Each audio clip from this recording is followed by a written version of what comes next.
Hello and welcome to Mystic Visions. This is a monthly tarot reading for Scorpio for the month of June. So, welcome, and let's go ahead and get started with your reading.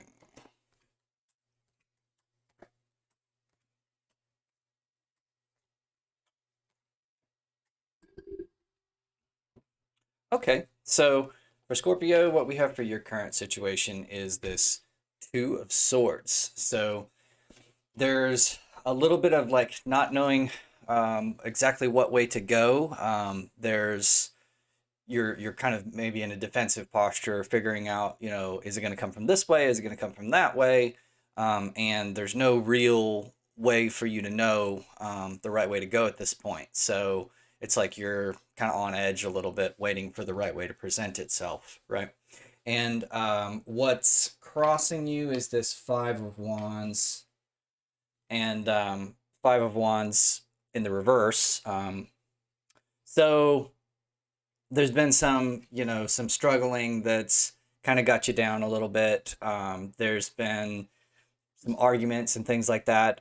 But recognize that this has not gone exactly like ideally. But the thing is, you may have taken this a little too personally. You may have taken this to be a little more extreme than it is. The energy of this is not so much a struggle that's like a fight to the death, but it's like more of people who are trying to get their way in the traditional artwork of this. All there's everybody's got wands and they're all kind of like fighting each other with them, but in the picture, none of the wands is actually like making contact with each other. So this is really just kind of posturing and figuring out how to get your will done at sometimes instead of others, or taking priority.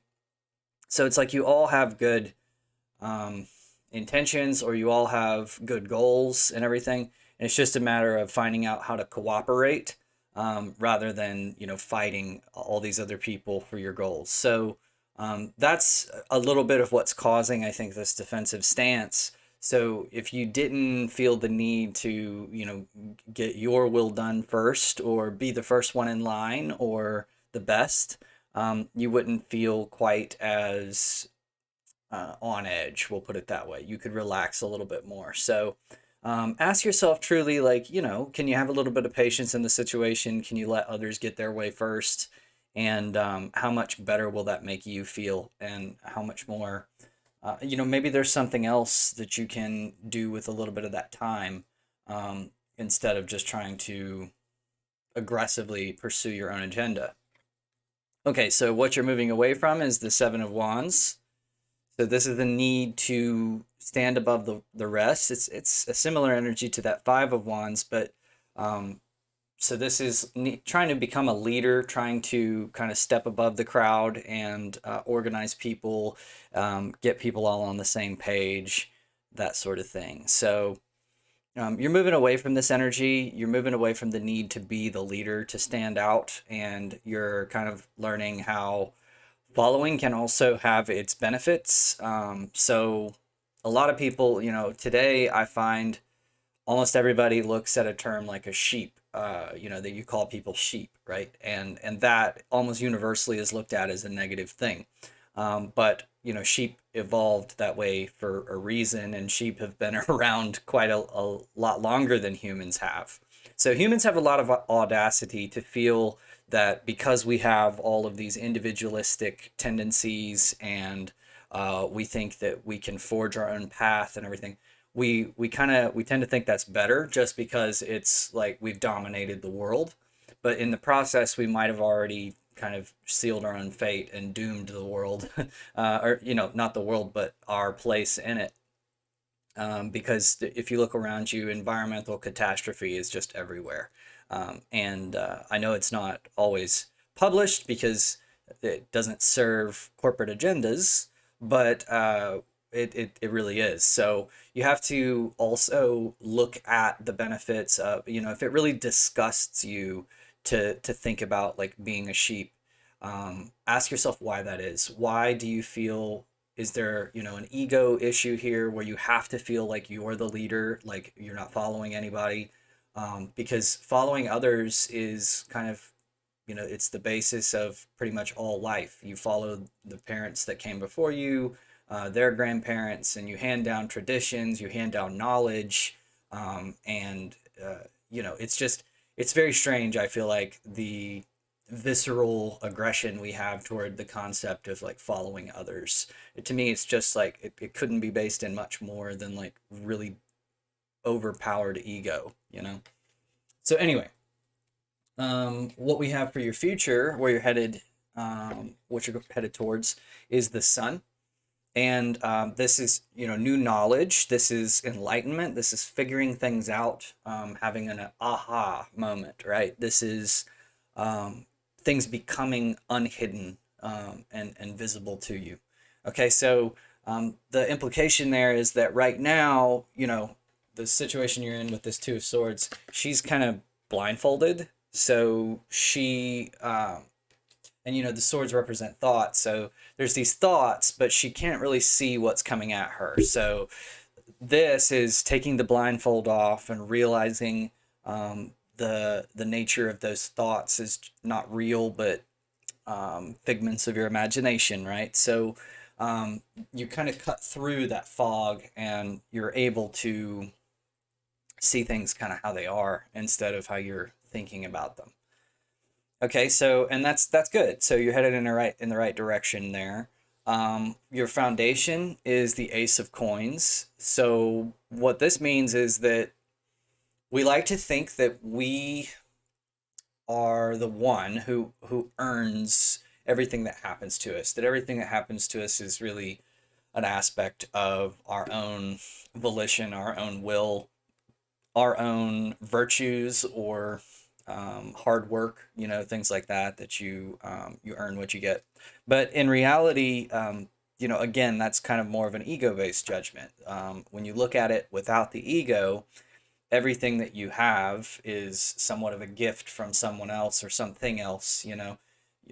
If you start to see yourself as the owner of the world or of others or of resources, very, very quickly you start to see that those resources will kind of turn on you. And, you know, if you don't appreciate them and if you don't respect them, then they go away and you're in a lot of trouble when they do, right? So the message here is to, instead of trying to think about things from a paradigm of what's mine or what I've earned or what I deserve, start thinking of things from a paradigm of gratefulness, right? Now, why? Why should you think about things from a paradigm of gratefulness? What you're doing when you're grateful is you're blocking out certain negative emotions like anxiety and anger. It's almost impossible to feel the emotions of gratitude and anger at the same time, right? So anger has this feeling of I've been violated or something is not okay, whereas gratitude is humility and I love what I'm getting. I love what's coming to me. So, you know, neither one of those things is universally a good thing all the time, right? There's a place, there's a reason anger exists, obviously, and there's a reason gratitude exists. But what people try to think about things in black and white. So they try to say, okay, well, one of those things is a good thing and one of them is a bad thing. That's not exactly the case because, you know, if it wasn't, if anger didn't have a purpose, it wouldn't exist. You wouldn't have the ability to be angry. So it definitely has a purpose. The idea is to find a sort of balance. And I would sincerely propose to you that gratitude should be the norm in most cases in order for you to have a healthy functioning body, a healthy functioning brain, for the neurotransmitters in your brain to be firing on anger or fear or cynicism all the time. That injects you with tons of negative, well, we'll say uh, things like cortisol and you know, hormones that are a little bit more aggressive on your body. So they're they do harm your health. They have a purpose and they're meant to be acting on your body in a temporary fashion to get you out of certain situations and things like that. But if you're operating under that, or like the fight or flight, if you're operating under that all the time, it does immense damage to your body and your psyche, and you can end up with long-term issues like anxiety disorders and depression, things like that. Okay, so for what's on your crowning thoughts or your conscious mind, you have the tower. So this is some faith in institutions, too much faith in institutions. This is, um, marriage, banks, finances, economy, society, possibly science, even. So we place too much faith in these institutions, and what happens is if you devote all of your faith to those institutions. So let's back up a second, a heckin' second. Let's back up a second because this is very similar to what I was just saying for the foundation. There's a little bit of congruity here between what's going on in the subconscious and the conscious mind, where you have a tendency to sort of look at it as all good or all bad within the subconscious. That's mirrored here in the tower. So there is a unilateral good or a bad to each of these institutions that you might consider that's on your mind. And what you have to realize is that these things have a utility, they have a value, but the problem is when you dig yourself in kind of too much. So if you think about the tower, the institution is something that you build, from the ground up. And the higher that tower gets, sort of the more complex and convoluted it gets, and the more you're intertwined with it, you're higher and higher up in that tower. But the problem is that tower is fallible and it's temporary and it's based on the upkeep that we give it, right? So even a thing like science, you have to put upkeep into that in order for it to remain valid or useful. And the higher you end up in that tower, if that comes crashing down, you come crashing down with it, right? So you're having to kind of jump out. So the lesson there would be, yes, institutions are great, but it may not be great for you to create an institution where you're so high up that if you were to jump out, you'd break your neck and die, if you get what I'm saying. So keep in mind things like science, it's a useful tool and whatnot, but even that is fallible. Some of the theories that we base our entire scientific knowledge on, that are almost intangible because we consider them to be so basic, there's the possibility that they could be replaced with other theories which change everything. Okay.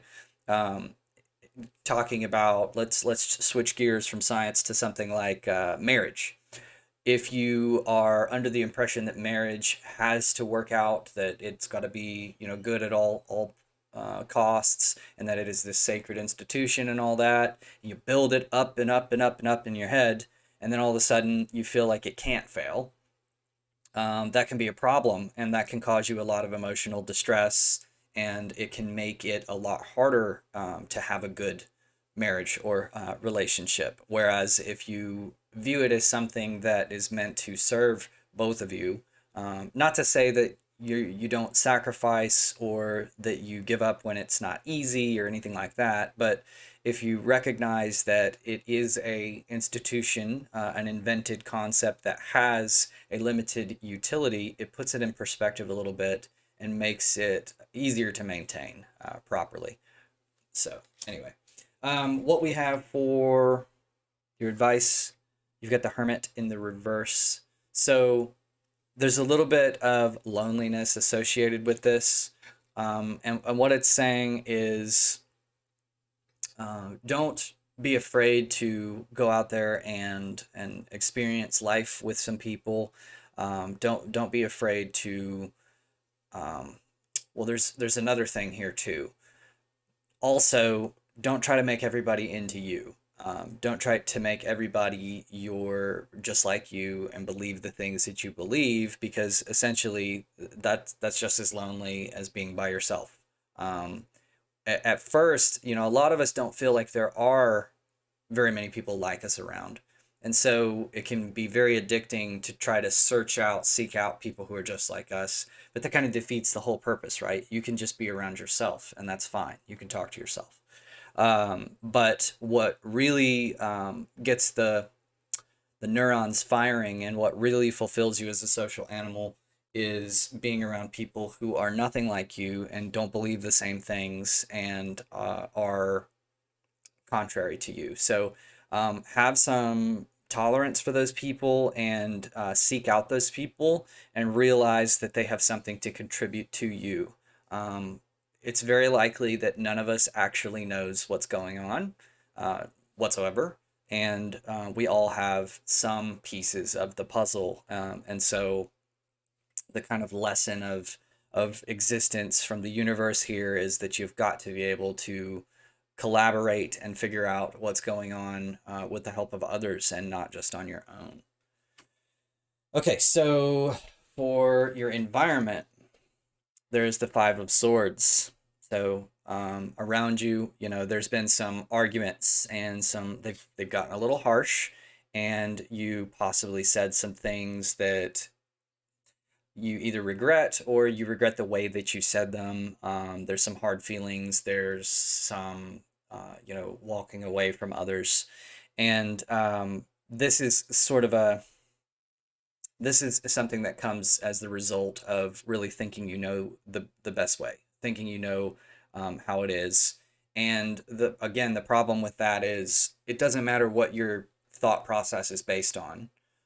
It's still your individual thought process, and it's intrinsically disrespectful to others for you to impose your thought process above theirs. Okay, so you can make an argument that your thought process should be considered above theirs, but it's very difficult for people these days to do that in a way that is not kind of intrinsically disrespectful to their perspective, right? So be careful with this, and realize that try to change the paradigm from right versus wrong to my way versus your way, because in the end we're all going to fulfill our evolutionary obligation. For most of us fulfill our evolutionary obligation, which is to get to the end of our life, and along the way, reproduce, have some kids and things like that. So you have to stop and ask yourself, is sometimes having a system of belief or of thoughts good enough if it gets you to that same place, the same end goal? We're all going to end up, dead in the grave at the end. So you got to ask yourself, what's the real difference between, you know, what one person does and what another does? And it almost always ends up boiling down to like the legacy and how they change the world for others around them. But if you look back at the history of scientific achievement and philosophy and all this, not every person's contribution ends up being a positive in the long run, even if it's a huge contribution, right?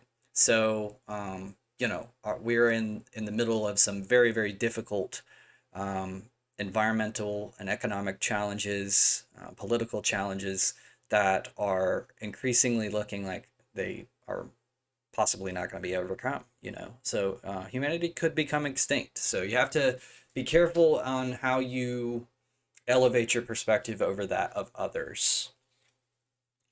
Okay, so for your fears card, we have the Four of Wands in the reverse.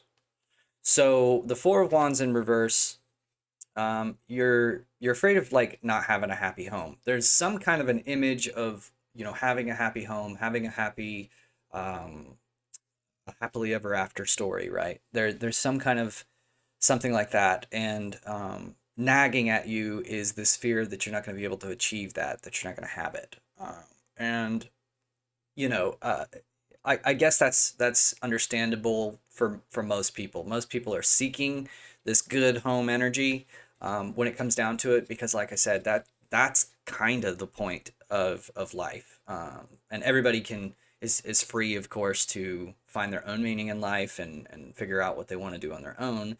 But a significant aspect of it is, having a good experience of the day-to-day living of life, instead of these like long-term goals and things that are products of the mind. Okay, so being afraid of that, it might mean that you have certain ideals or scruples or something that you're kind of holding on to, you're clinging to, even though you kind of subconsciously know that this could be alienating you from the reality of this good, happy home, from the reality of, and you have to imagine, that happy home, that's not just a result of circumstances. That's not just a result of, having the nice house, having the people around you and whatnot. You also have to keep in mind that part of that equation is your relationship with those people and your relationship with others.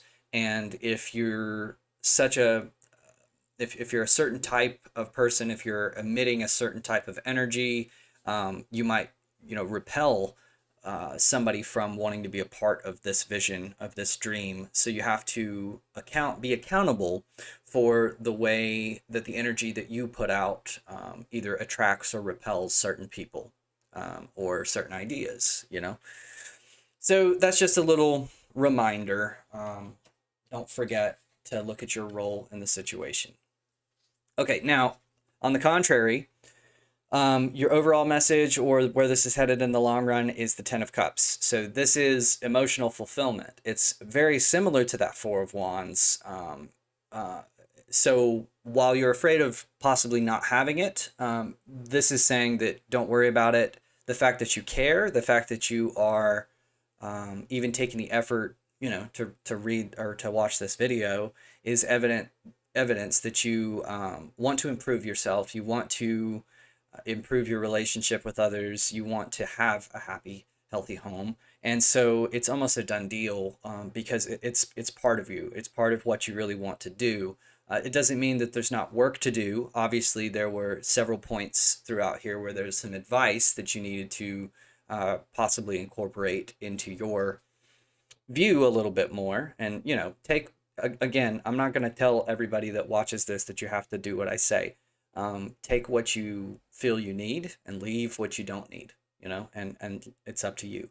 But with all of this, you need to make an adjustment here or make an adjustment there. What we see in the long run of the overall message is it's going to be fine. It's going to work out okay.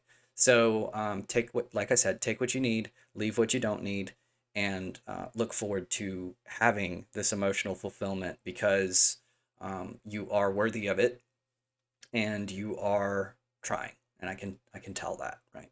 Okay, so thank you very much for watching. That about does it for today. And please let me know in the comments there if you have any questions or what you thought about the reading. And like and subscribe if you have not already. And we'll see you next time.